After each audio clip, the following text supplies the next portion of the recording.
അമ്മയിലെ Ansiba effect. രാജിക്കത്തുകൾ പൂക്കുന്ന താരസംഘടനയുടെ വസന്തകാലം. താരസംഘടനയായ അമ്മയുടെ അകത്തളങ്ങളിൽ ഇപ്പോൾ രാജിക്കത്തുകളുടെ പെരുമഴക്കാലമാണ്. എതിരില്ലാതെ തിരഞ്ഞെടുക്കപ്പെട്ട അൻസിബ ഹസൻ എന്ന ജോയിന്റ് സെക്രട്ടറി സംഘടനയുടെ തിരക്കുകളിൽ നിന്ന് സ്വയം രക്ഷപ്പെട്ട് പുറത്തുപോയിരിക്കുന്നത് ഏവരെയും അമ്പരപ്പിക്കുന്നു.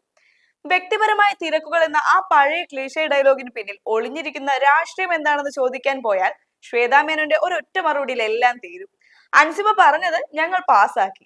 സംഘടനയുടെ മീറ്റിംഗുകളിൽ പങ്കെടുക്കാൻ സമയമില്ലാത്തവർ എന്തിനാണ് പദവികളിൽ കടിച്ചു തൂകുന്നതെന്ന് ചിന്തിക്കുന്ന ആരെങ്കിലും ഇക്കാലത്തുണ്ടോ എന്നതാണ് സറ്റയർ ലോകത്തെ പുതിയ ചർച്ചാ വിഷയം.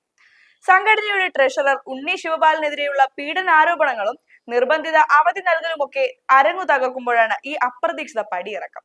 ഒരു വശത്ത് കുക്കു പരമേശ്വരനും ശ്വേതാ മേനോനും സംഘടനയെ താങ്ങി നിർത്താൻ പെടാപ്പെട് വിടുമ്പോൾ മറുവശത്ത് തിരക്കുകൾ പറഞ്ഞ താരങ്ങൾ വഴുതി മാറുകയാണ്.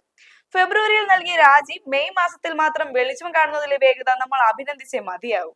അൻസിബയുടെ ഈ നിസ്വാർത്ഥ സേവനം കണ്ടില്ലെന്ന് നടിക്കാൻ മലയാളിക്ക് കഴിയില്ല. പദവികൾ ഒഴിഞ്ഞു കൊടുക്കുന്നതാണല്ലോ ഏറ്റവും വലിയ സേവനം. സിനിമാ ലൊക്കേഷനിലെ തിരക്കുകൾക്കിടയിൽ സംഘടനയ്ക്ക് വേണ്ടി ഒരു മിനിറ്റ് മാറ്റിവെക്കാൻ കഴിയാത്ത പാവം നടിമാരുടെ കഷ്ടപ്പാട് കണ്ടു നിൽക്കാൻ വയ്യ.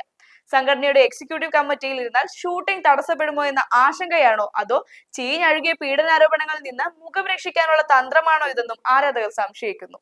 എന്തായാലും അമ്മയുടെ സംരക്ഷണം ഇല്ലാതെ തന്നെ അൻസിബയ്ക്ക് ഇനിയും ഉയരങ്ങളിൽ എത്താൻ കഴിയട്ടെ എന്ന് നമുക്ക് ആശ്വസിക്കാം. കാരണം അവിടെ ഇരുന്നാൽ സമാധാനമായി ഒന്ന് ബിഗ് ബോസ് റീൽ പോലും ചെയ്യാൻ കഴിയില്ലെന്ന് ആർക്കാണ് അറിയാത്തത്.